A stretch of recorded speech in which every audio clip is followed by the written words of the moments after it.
Seja muitos de vocês, meu Pai, nós pedimos a tua bênção sobre o nosso pastor querido, que ele seja agora tocado pelo teu Espírito, venha ter uma revelação muito especial da tua palavra, e aos nossos corações que fica a tua bênção, derramado do teu Espírito, que a gente saia daqui hoje transbordando desse amor que tu tens para conosco, em nome de Jesus, amém e amém. Amém. Amém, igreja? Amém. Dando um eco aí. Glória a Deus. Eu saúdo a amada igreja com a paz do Senhor. Amém, igreja? Amém. Já estamos com o nosso horário avançado, né? Eu prometo que eu vou tentar não demorar, né? Pretendo terminar antes da meia-noite.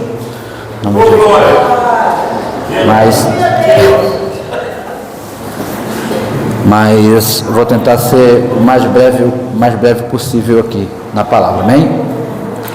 A palavra de hoje se encontra em Atos dos Apóstolos, capítulo 16. Amém?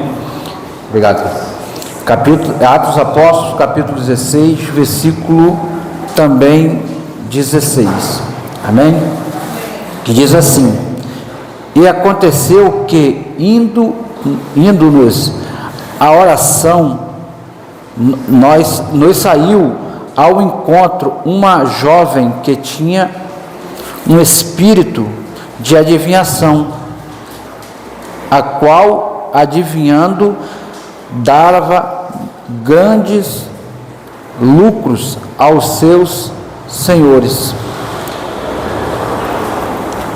E esta, seguindo a Paulo e a nós, clamava, dizendo: estes homens que nós vemos, que nos anunciam o caminho da salvação, são servos do Deus Altíssimo.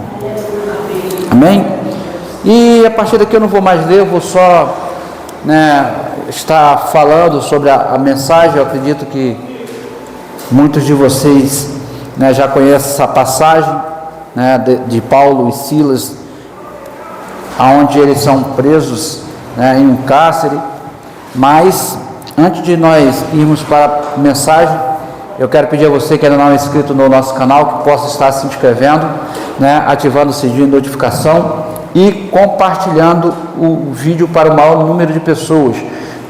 Estava falando com o irmão Rafael esses dias, nós temos poucas pessoas lá inscritas no nosso canal, mas nós temos um número maior de membros dentro da igreja do que o número que nós temos de inscrito, e cada pessoa que é inscrito, se você compartilhar para 5 amigos, nós vamos conseguir proclamar e levar o reino a mais pessoas. Então, compartilhe o maior número de pessoas que você conseguir, e não deixa de comentar lá, geralmente lá quem comenta sou eu, o Bispo Itamar, enfim, é muito importante que você esteja comentando. Amém, irmãos?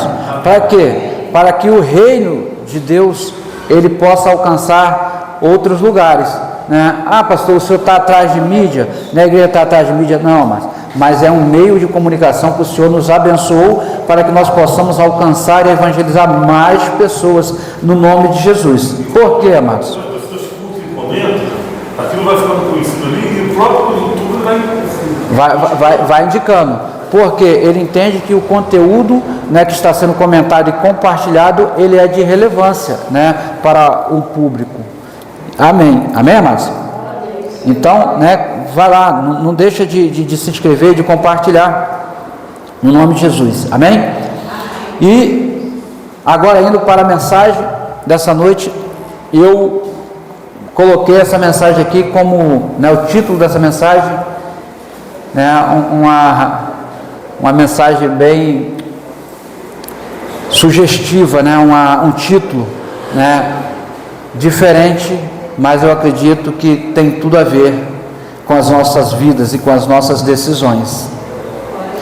Deus, aonde foi que eu errei? Amém, irmãos? Porque a palavra aqui, o título dessa mensagem é Deus, aonde foi que eu errei? Por quê?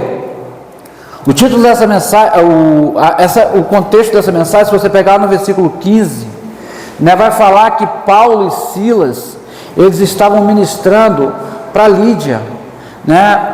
E essa mulher, ela se arrependeu, ela saiu ali, né, da idolatria, né? Ela e sua casa aceitaram o Senhor Jesus, e poucos dias antes ela tinha sido batizada, e também toda a sua casa.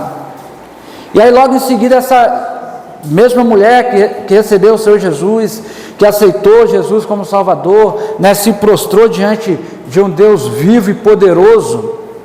Essa mulher, ela convida a Paulo e a Silas para que permanecessem em sua casa, se realmente eles crescem que ela tinha se arrependido, e eles decidem ficar ali na cidade.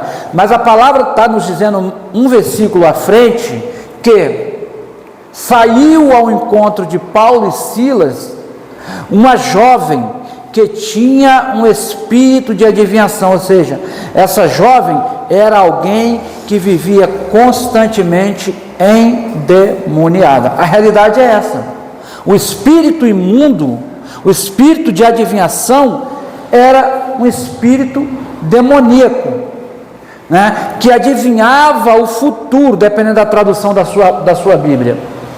E essa mulher, essa jovem, adivinhando, os seus senhores, ou seja, os seus donos, eles obtinham muito lucro, né, porque aquela mulher era alguma espécie, né, de cigana da época, né, que ia adivinhando o futuro, ia trazendo lucro para os seus senhores. E aquela jovem, ela, né, insiste durante alguns dias, durante algum tempo, em sair declarando, né, porque o inimigo da nossa alma, o espírito maligno, ele sabe quando você é de Deus e quando você não é de Deus.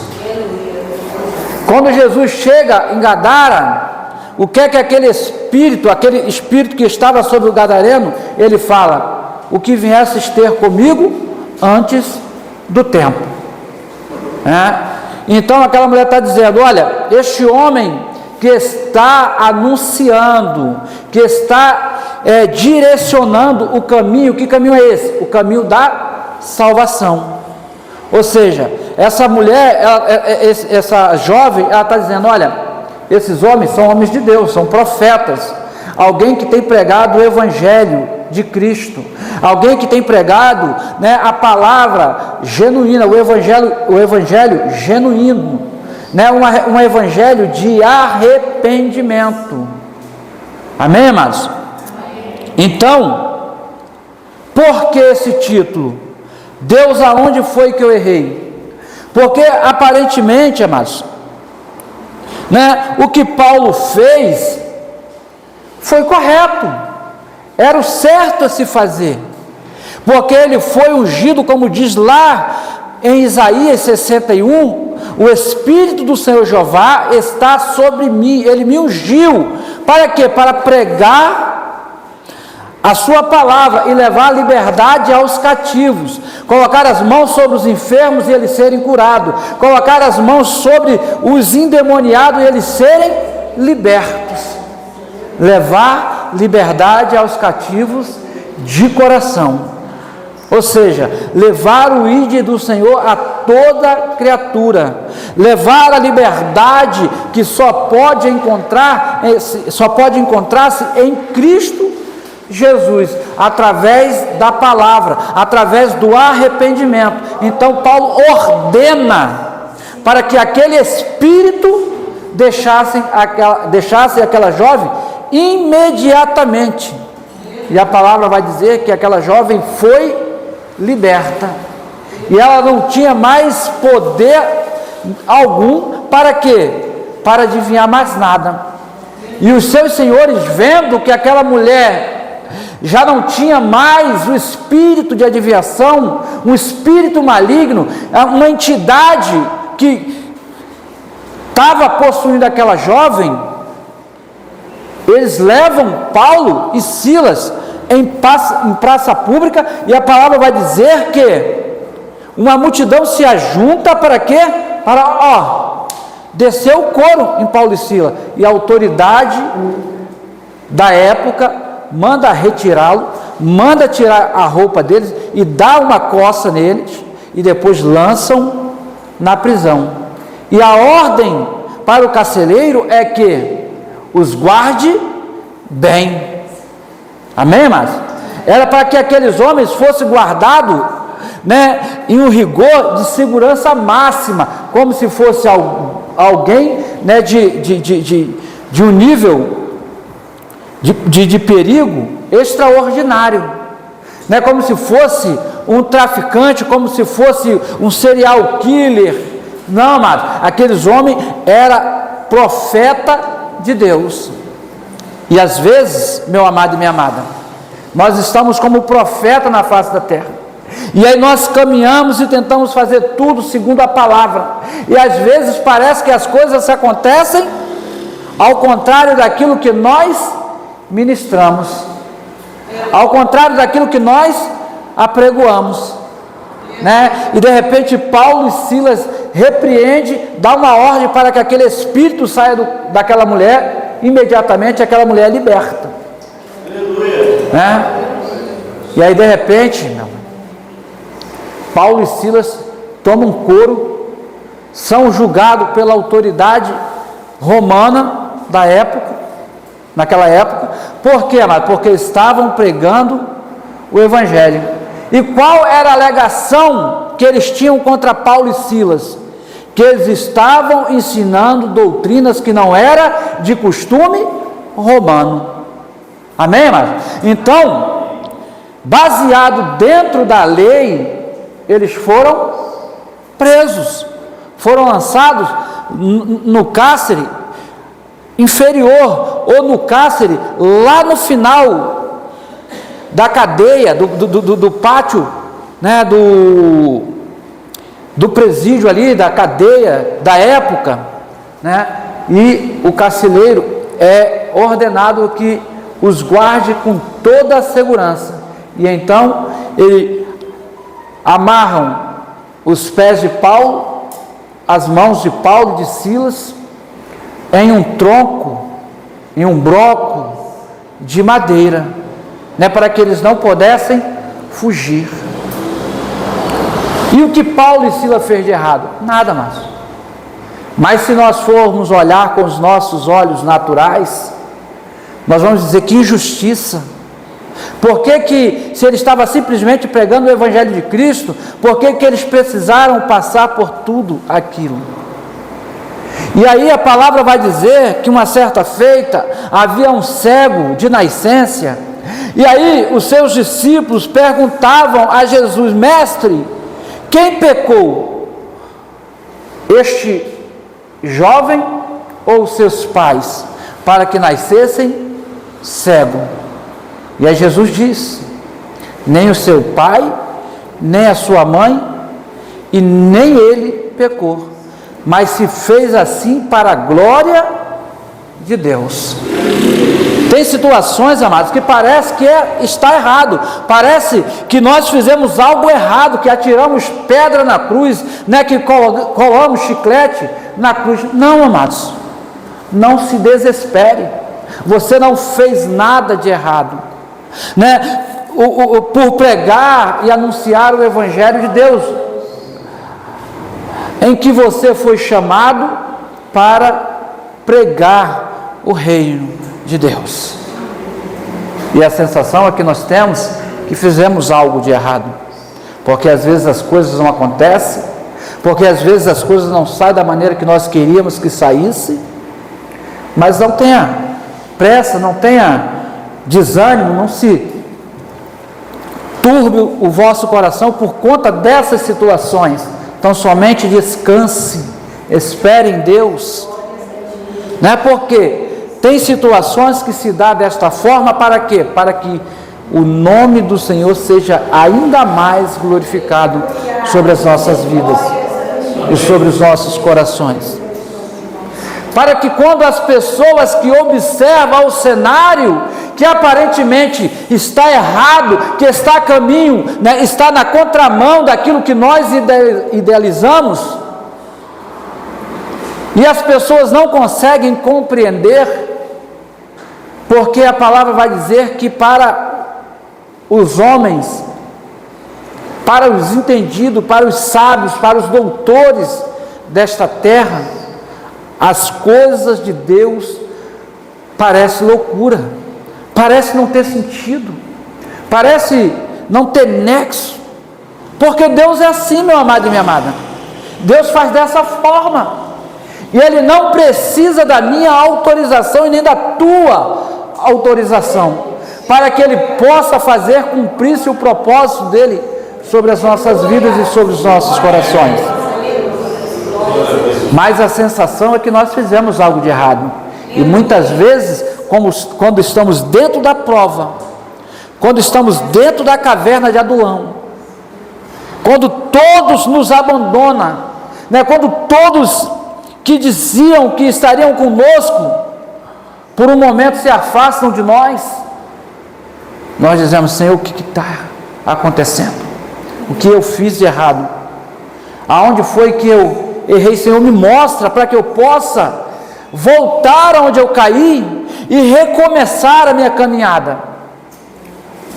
Mas não, amados, Jesus disse que para que nós tivéssemos paz neste mundo em que nós vivemos, no mundo nós teríamos aflição,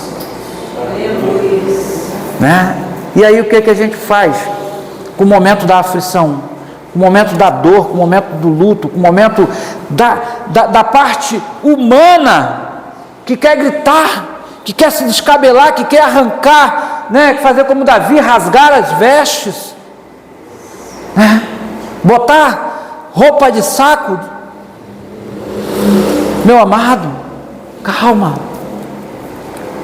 tudo tem um propósito e tudo tem um tempo.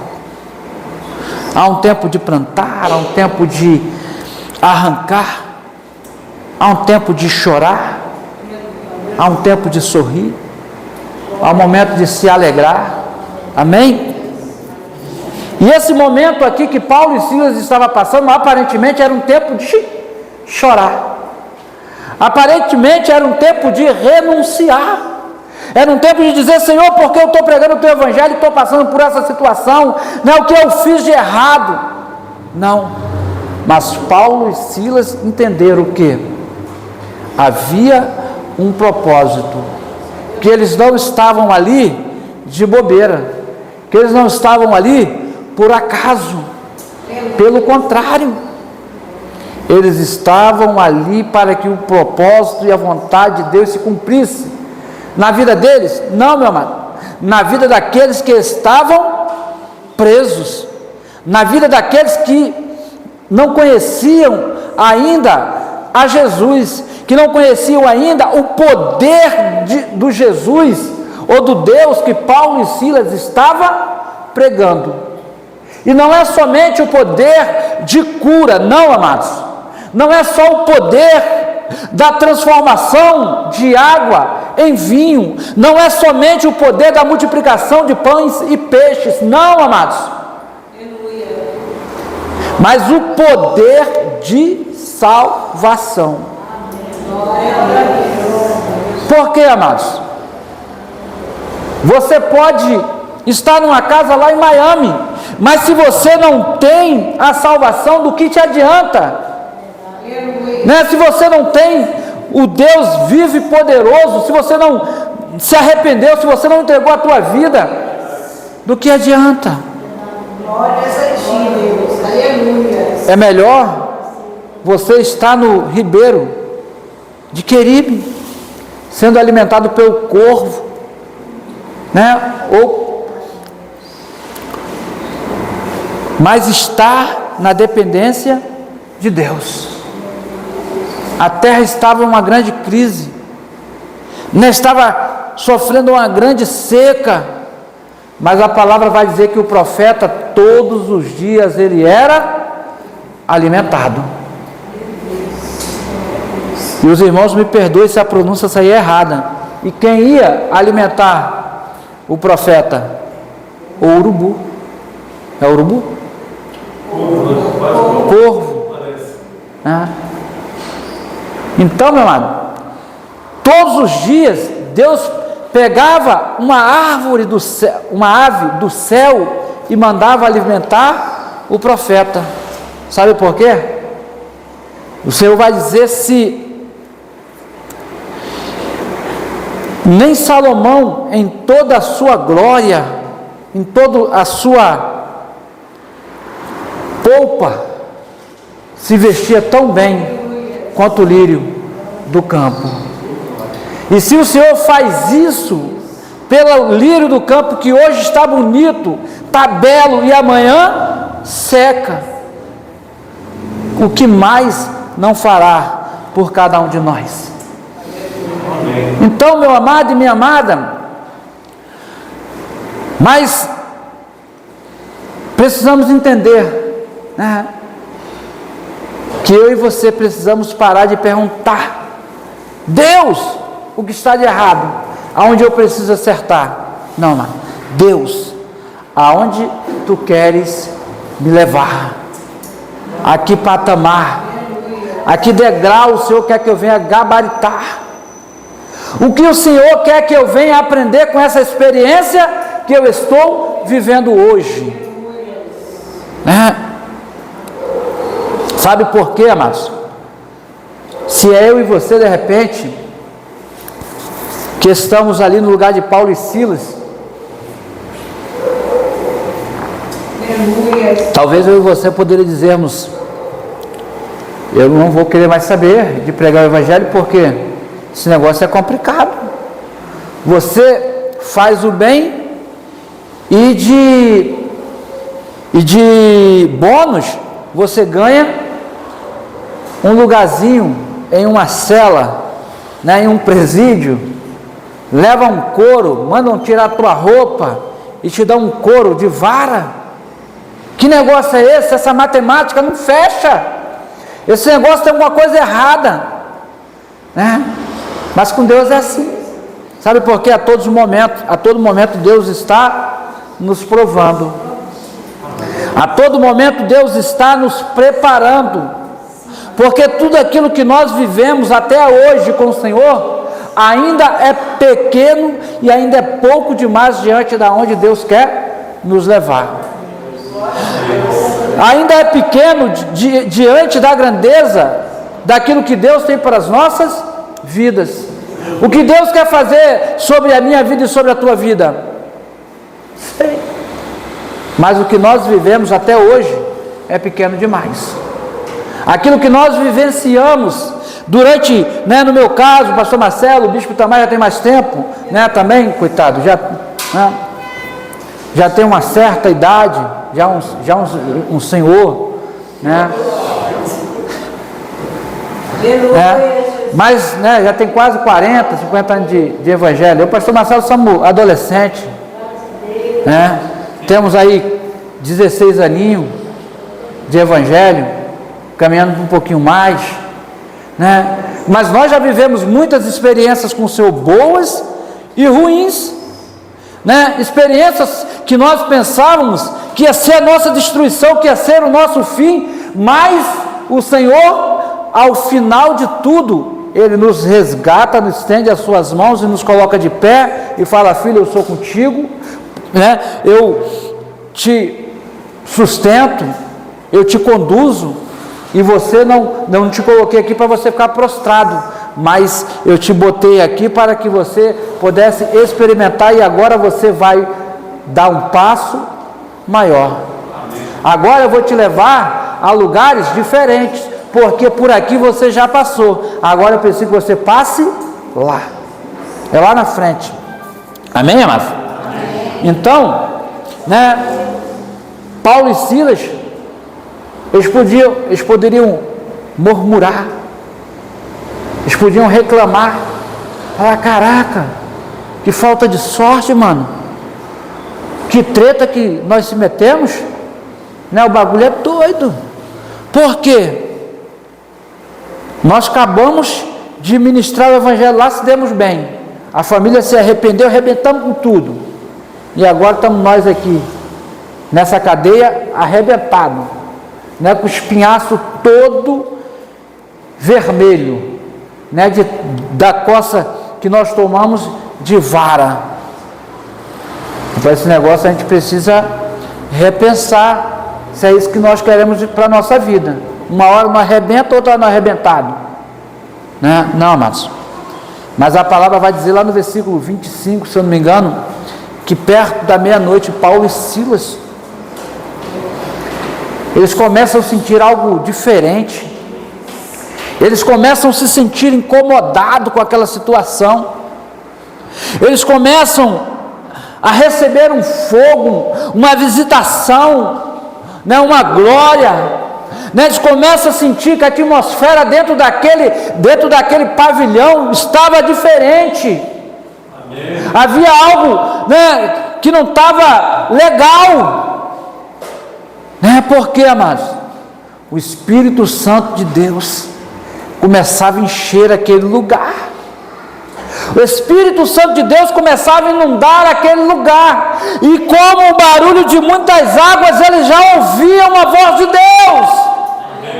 E eles começaram a dizer um para o outro: vamos orar, vamos adorar o Senhor. Aleluia. E a palavra vai nos dizer que perto da meia-noite Paulo e Silas oravam e cantavam na prisão. Aleluia. Glória a Deus. Aleluia. Sabe por quê? Eles sentiram que havia algo diferente. Eles sentiram que aquilo não era para vergonha, aquilo não era para humilhação, aquilo não era para menosprezar e nem mostrar para eles que não valeria a pena servir esse Deus. Não, amados, mas foi para que eles entendessem que havia um propósito. E que propósito era esse? Que todo aquele pátio, para que toda aquela prisão, para que todos aqueles que estavam perto deles fossem alcançados pela presença desse Deus. Amém. Sabe por quê, amados? Que Deus nos coloca em situações para que as pessoas possam perceber que o nosso Deus, o Deus a quem nós servimos, o Deus a quem nós anunciamos, ainda que muitas vezes nós não venhamos entender a dinâmica de Deus trabalhar, a forma, a logística de Deus trabalhar, mas é boa, é perfeita, é agradável. Ainda que por um momento venha nos trazer tristeza, venha nos trazer choro, venha nos trazer momentos que nós não gostaríamos de passar, mas é boa, perfeita e agradável. Aleluia! E nós só vamos entender isso depois, porque nós somos limitados, né? E nós conseguimos enxergar até onde nós podemos ver. Nós só conseguimos sentir até onde nós podemos tocar, apalpar. Mas Deus, Ele não nos revela o final da história. Ele nos mostra apenas um pequeno pedaço. Mas Deus, Ele já vê a história lá no final.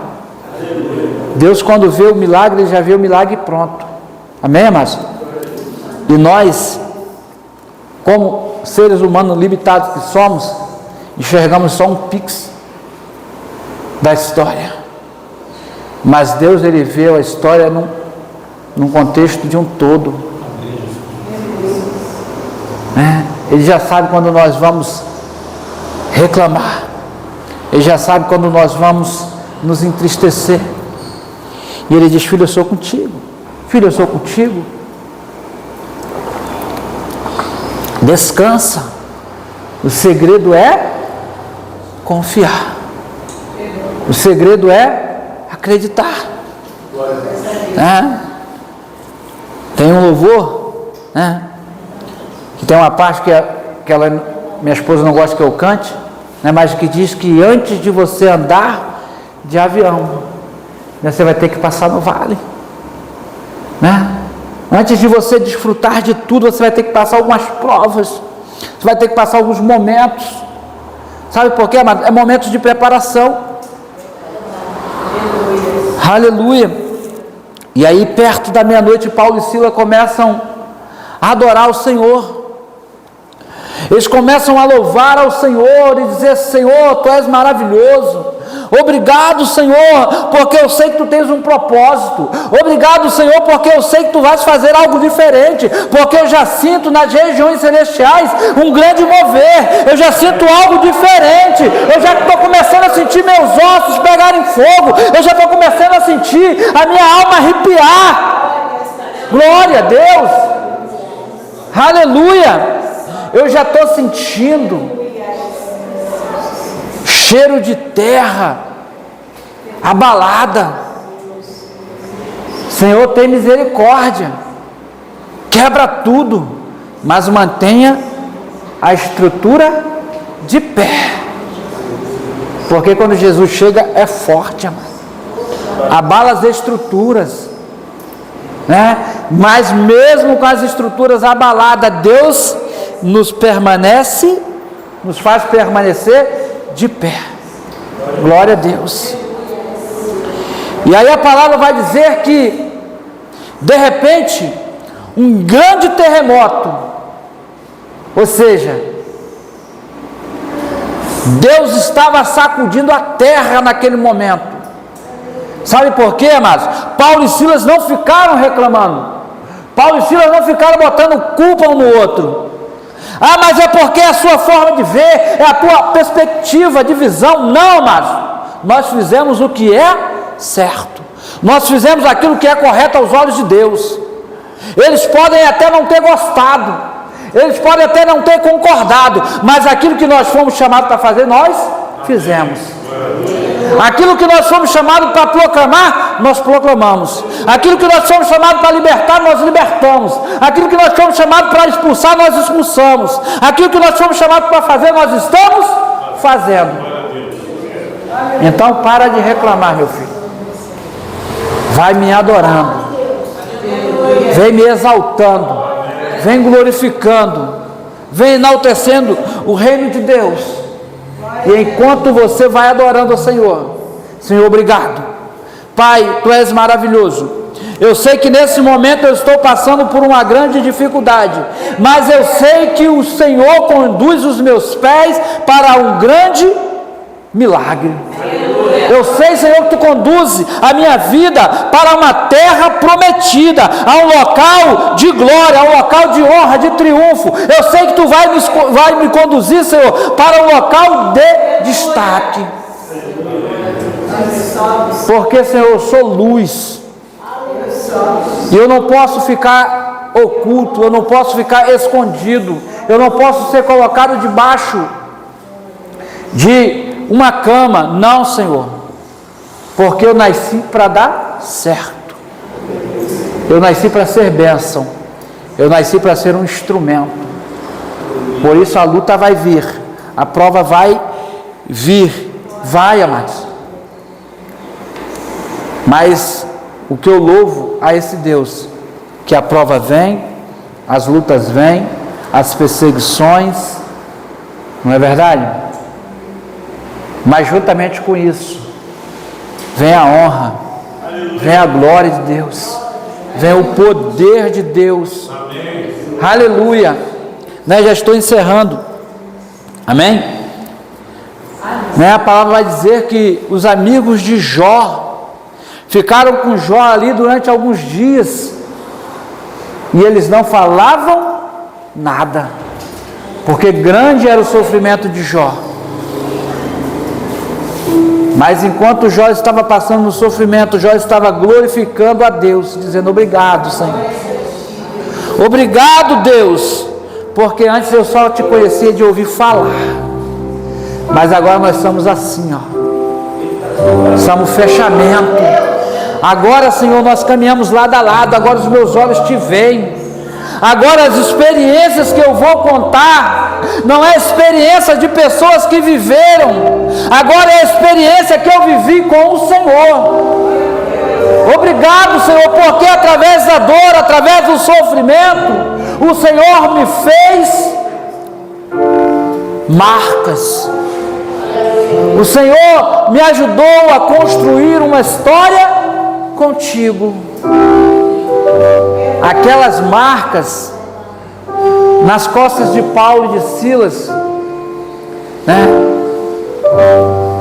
Certamente, amados, se sou eu e você, talvez o fechamento da história seria outro, né? Porque Paulo e Silas estavam muito no espiritual, estavam muito cheios do Espírito Santo, eles estavam submersos no oceano do Espírito.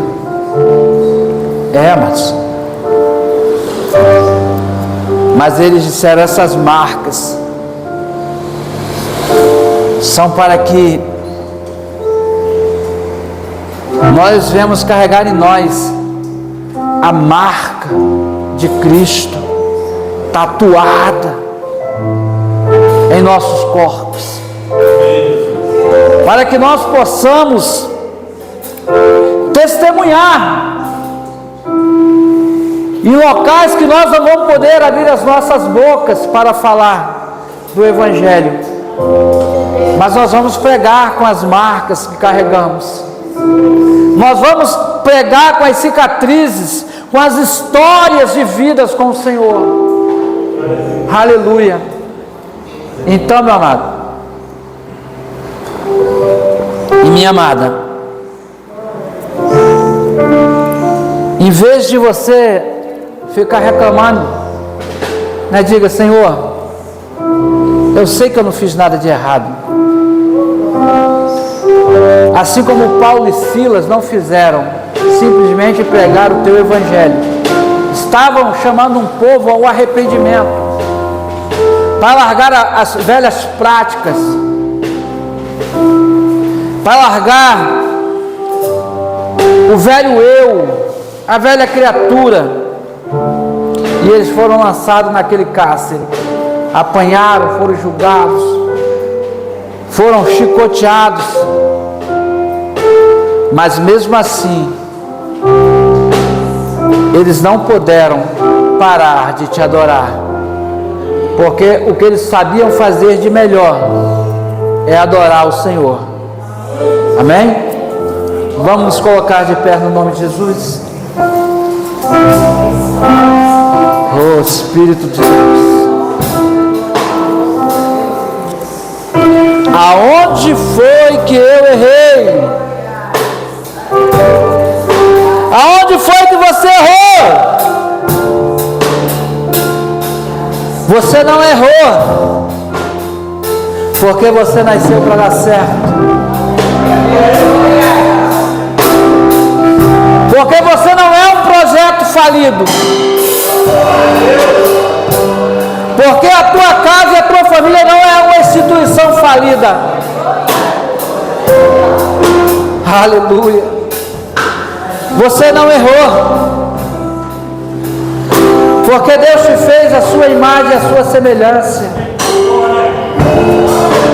Você carrega, ainda que você não enxergue, ainda que você não possa contemplar isso, você carrega a natureza de Deus dentro do seu interior.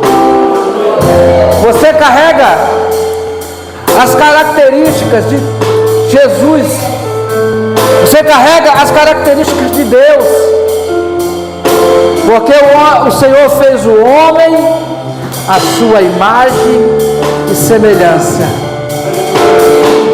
Você é o que há de mais perfeito na face da terra. Oh, labarai, canta, labás.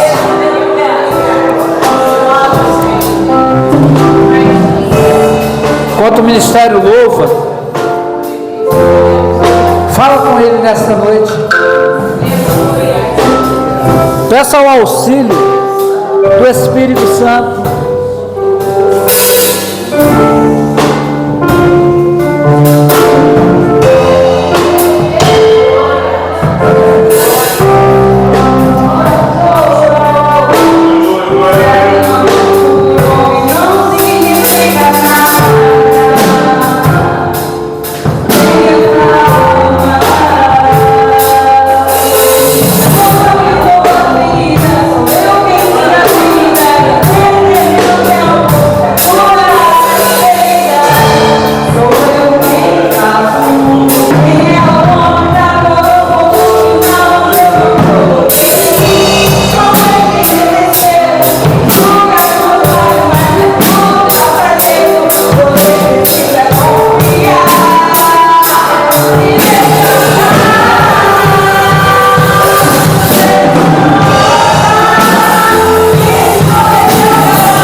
Se Ele está dizendo que Ele decretou a tua vitória, já mudou a tua história, é que o fim da tua história não é da forma que você tem visto, não é da forma que você tem observado.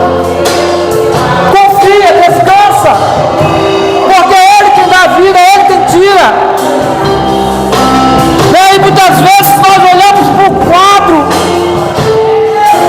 né, e não esperamos nem a palavra do homem. Nós mesmos olhamos para o quadro e dizemos: não tem mais solução, não tem mais jeito. Mas Deus não decretou tua vitória, meu amado e minha amada. Deus não disse que você é um vencedor. Deus não te disse que você nasceu para dar certo.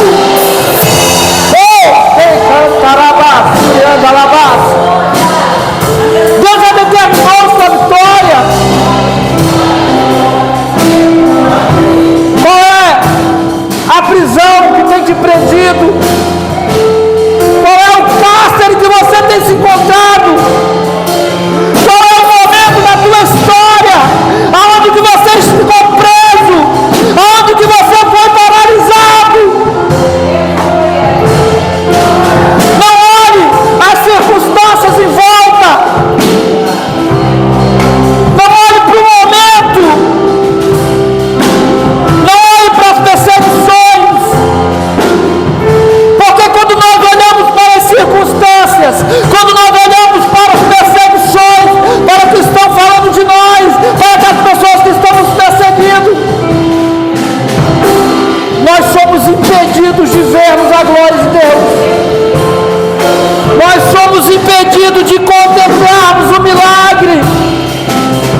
Você imagina se Paulo e Silas tivessem se prendido à circunstância, se eles tivessem prendido ao momento de cárcere que estavam ali presos. Não, meu amado.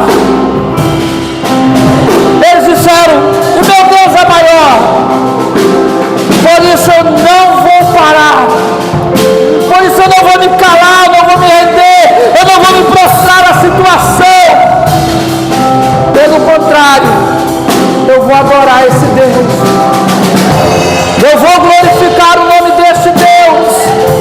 E a palavra vai dizer que quando eles começam a orar e a cantar, um grande terremoto acontece naquele lugar, porque tinha um propósito a ser cumprido, havia uma meta sobre a vida de Paulo e sobre a vida de Silas naquele momento. Oh, aleluia! E a palavra vai dizer que todos foram soltos. E quando o carcereiro chega naquele lugar e vê as celas tudo abertas, ele diz: e agora?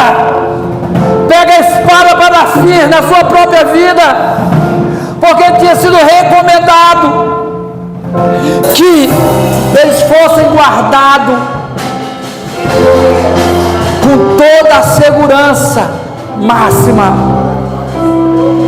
Mas para Jesus não tem segurança máxima, porque quando Jesus chega no local, quando a presença de Deus invade o lugar, não tem tanque de guerra, não tem AK-47, não tem 765, não tem 762, não tem arma forjada pelo inimigo que possa nos deter.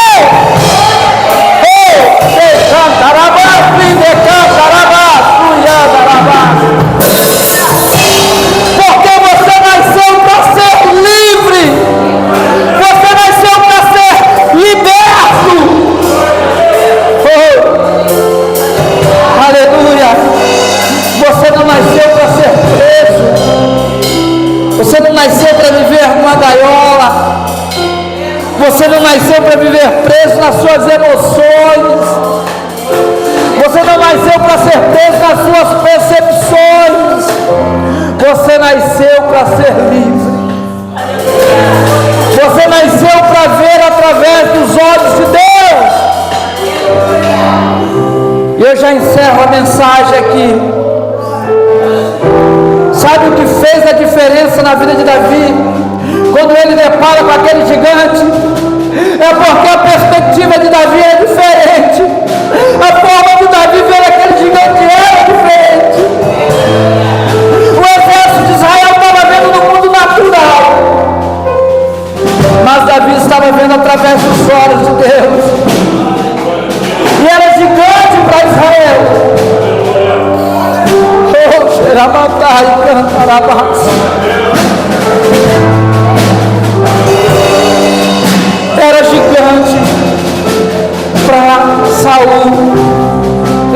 gigante para os irmãos de Davi, para o exército de Saul.